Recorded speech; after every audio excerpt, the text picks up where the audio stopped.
Olá, alunos e alunas e quem mais esteja assistindo essa aula. Essa pequena aula sobre período pombalino, ela visa concluir o conteúdo que não foi possível em sala de aula. É uma revisão em relação ao primeiro ano, mas que faz parte do itinerário. Então, a gente tem que falar do período pombalino. Eu perguntei para todas as minhas turmas se tinham visto reformas pombalinas e a maioria das turmas disse que não tinha visto. Não acho isso possível, mas vamos lá, né? Temos que falar e vamos falar. E o Marquês de Pombal é, para mim, o maior déspota esclarecido do século XVIII. E vocês devem lembrar do que é déspota esclarecido, falaremos daqui a pouco. Então, é sempre interessante falar dele. Muito bem. Sebastião José de Carvalho e Melo, né, era um sujeito que nasceu em uma família da pequena nobreza, e ele vai ascender dentro, né, do que seria a burocracia do Estado português, não somente, né, como embaixador e ministro do rei, mas também, né, recebendo títulos de nobreza que vão tirá-lo dessa pequena nobreza e vão colocá-lo entre os quadros da mais alta nobreza portuguesa. Então, ele é lembrado como Marquês de Pombal, que é o seu título nobiliárquico mais elevado. Então, é duque, depois marquês, e ele também foi conde de Oeiras. Tá? Ele começou cedo a sua carreira pública, com 23 anos de idade, e aí a família arranjou um casamento vantajoso para ele. Essa viúva com quem ele casa, ela era 12 anos mais velha, e aí ele vai enviado como ministro de Portugal à Inglaterra, e lá na Inglaterra ele vai brigar para que sejam cumpridos, respeitados os direitos dos comerciantes portugueses. Vocês devem lembrar do Tratado, né, de Mituim, que vai garantir uma série de vantagens comerciais à Inglaterra, mas deveria haver reciprocidade nesses acordos, e os ingleses normalmente não respeitavam os direitos dos portugueses, e o Marquês de Pombal ele se torna uma personagem um tanto desagradável aos ingleses, porque ele vai bater pé que tem que cumprir sim. Tá? Ele vai, né, enfim, se indispor com os ingleses e acaba sendo transferido para a Áustria, né, para o Sacro Império Romano Germânico. Ele vai servir em Viena, já estava viúvo, a mulher dele morreu quando estava na Inglaterra, e lá na Áustria ele casa de novo. Né, e ele vai agir, né, vai ter um papel muito importante na política externa portuguesa, vai ter o seu papel reconhecido, e quando o rei de Portugal morre, o Dom João V, ele acaba retornando para Portugal para servir como ministro do filho do rei, né, do novo rei, que é o Dom José.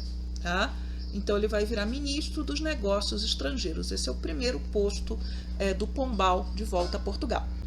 Enquanto o Pombal ele estava, né, como ministro dos negócios estrangeiros, acontece o terremoto de Lisboa, né, que foi uma grande tragédia.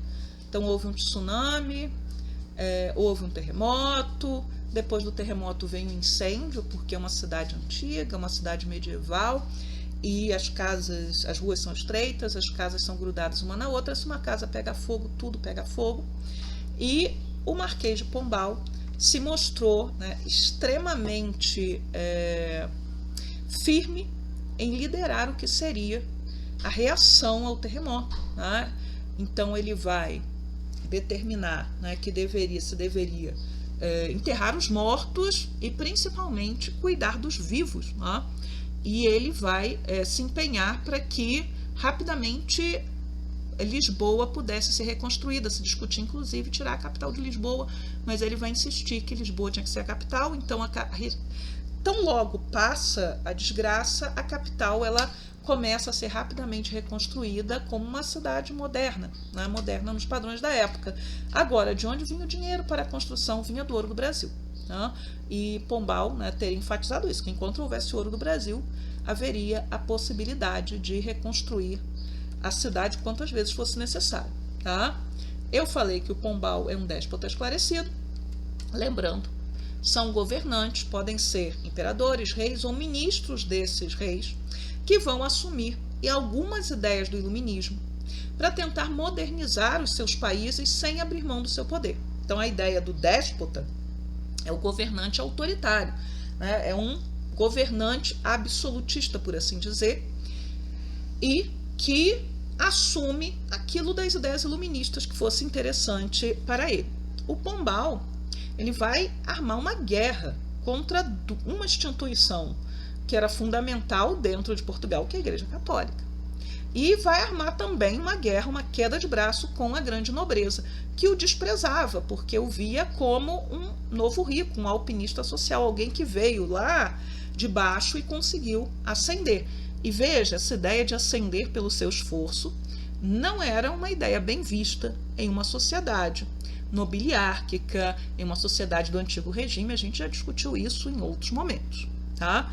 Então, o que o Pombal vai fazer? Vai tentar modernizar a economia portuguesa e vai tentar reformar a educação do país, tornando essa educação moderna e laica, ou seja, tirando das mãos da Igreja Católica o controle sobre a educação.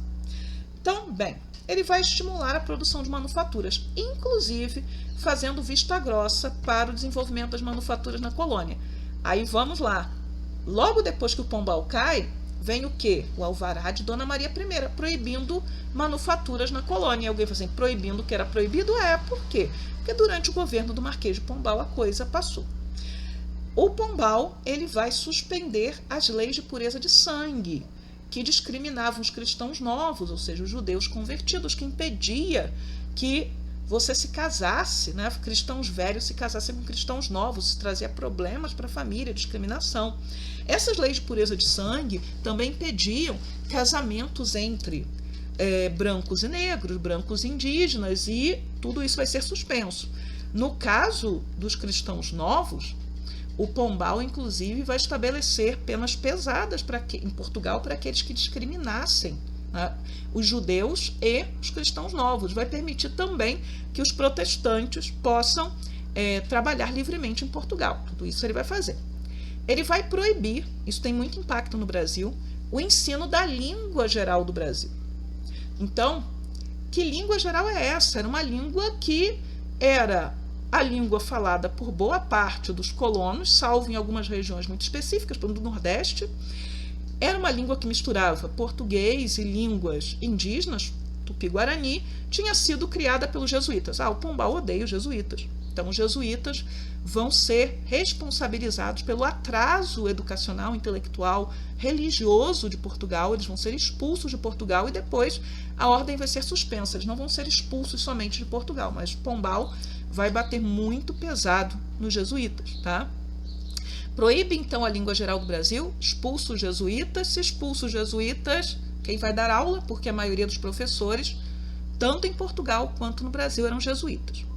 Ele vai, né, entre as suas reformas, criar várias companhias de comércio para atuar no Grão-Pará, na Paraíba, no Pernambuco. Grão-Pará, nesse momento, inclui o Maranhão, onde os jesuítas estavam ainda naquele momento resistindo à possibilidade do uso da mão de obra indígena. Então, os jesuítas também vão ser retaliados ali, tá? Vai estimular a plantação de algodão na colônia para atender uma demanda da Inglaterra. Então, assim, a Inglaterra precisa de algodão, tá em plena Revolução Industrial, e Pombal estimula que se plante algodão na colônia. O Maranhão vai se tornar um polo de produção do algodão, tá? Ele vai mexer na tributação na região do ouro. Então, vai criar aquilo que a gente chama de finta, estabelecendo o envio de 100 arrobas ouro ano para Portugal. Cada arroba equivale a 15 quilos, então 1.500 quilos de ouro por ano. Como ele suspendeu as leis de pureza de sangue, ele vai permitir os casamentos mistos legalmente e vai estimular o casamento de brancos e índios no Brasil para criar uma nação única, uma nação miscigenada. Já aconteciam meio que à margem do que seriam os casamentos oficiais, mas agora com o apoio da coroa. Vai proibir a escravidão em Portugal. Ele era um abolicionista? Não. Ele quer, por um lado, que toda a mão de obra escravizada negra vá para o Brasil, que é onde está acontecendo a mineração, precisa de mão de obra. Para que você vai ter escravizados negros em Portugal? Era muito mais por distinção social do que por necessidade. E, ao proibir o escravizado negro em Portugal, ele estimula que portugueses livres, brancos ou não brancos, fossem contratados, tá? Pombal vai transferir a capital de Salvador para o Rio de Janeiro, tá? A capital do estado do Brasil. Lembram que eram dois? Então, o Grão-Pará e o Brasil. Então, a capital no Rio de Janeiro para ficar mais perto da área da mineração. Isso vai acontecer em 1763. O eixo econômico girou e Salvador tinha sido fundada para estar na área economicamente mais importante, que era a área do açúcar. Agora, a área mais importante, a área da mineração. E vai elevar o estado do Brasil à categoria de vice-reino. Então, ainda se fala em governador geral, mas a gente vai ter agora no Brasil um vice-rei. Em Portugal, com os jesuítas expulsos, você terá uma reestruturação da educação para que ela seja laica, para que ela não tenha influência religiosa. Então, as ideias iluministas vão entrar nas universidades e escolas portuguesas, tá? O Pombal, ele também vai criar, né, o que se chama de aula de comércio, né? Então, a primeira escola de contabilidade do mundo, isso foi em 1759. Ele vai estimular, né, a fundação de cursos técnicos em Portugal para que você possa tentar, veja bem, desenvolver uma indústria em Portugal, manufaturas em Portugal, tá? Ele também vai instituir oficialmente a censura com a Real Mesa Censória em 1768. Veja, um déspota esclarecido, ele é esclarecido, mas ele ainda assim é um governante autoritário. Então, essa ideia de que você pode criticar o governo, a maioria deles não vai aceitar, ok? Mas Pombal, ele era somente ministro. E quando o rei Dom José I morre, quem assume o poder é a filha mais velha do rei, a Dona Maria, junto com o marido, que é o Pedro III, né, que era tio-marido, né, da rainha. E ela era profundamente religiosa. Ela era alinhada com a velha nobreza e ela se sentia particularmente agredida pelas políticas do Pombal. Então, acontece em Portugal aquilo que a gente chamou de a viradeira. Tá? Pombal, ele vai ser condenado, vai ser colocado em prisão domiciliar. Tá? Então, não é que ele vá parar num cárcere profundo, nada disso. Mas ele vai terminar sua vida em prisão domiciliar. Agora, né, Portugal vai fazer as pazes com a Igreja Católica, as relações estavam um tanto estremecidas.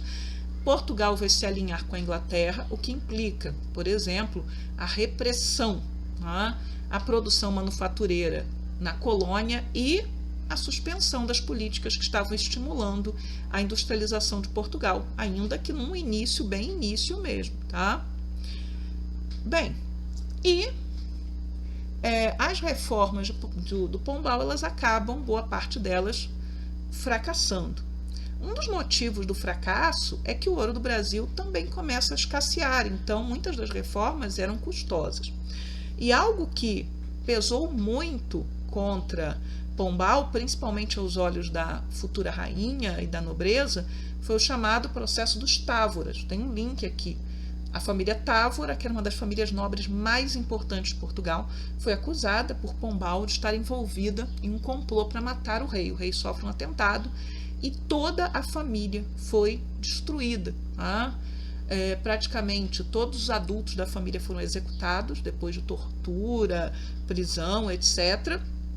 E somente as crianças e as mulheres, menos uma, porque a chefe da família, né, a viúva do conde, ela vai ser executada também, foram poupadas, mas ainda assim a família foi toda desgraçada. Quando o Pombal é derrubado, Dona Maria I vai restituir a honra à família Távora, os seus bens, etc., mas a família tinha sido destroçada. E esse destroçar, culpados ou não por conspirar contra o rei, nada disso ficou devidamente provado, independentemente de qualquer coisa, né, era uma mensagem para a grande nobreza passada por Pombal, que ele era o governante e que eles teriam que se curvar às suas reformas. Mas, como eu falei, ele não era rei, ele era somente ministro, então a morte do Dom José I acaba, de uma certa forma, com o domínio de Pombal na política portuguesa e brasileira também. Mas veja que ele teve muito impacto no Brasil com as suas reformas. Tá? mudança da capital para o Rio de Janeiro, suspensão das leis de pureza de sangue, proibição do ensino da língua geral, criação das companhias de comércio para o Brasil, expulsão dos jesuítas, que vai desorganizar o sistema educacional e também vai fazer com que muita gente se aproprie de bens que eram bens da ordem, por aí vai. Então, Pombal ele é fundamental no século XVIII, tá? Então, é isso. Tchau, tchau.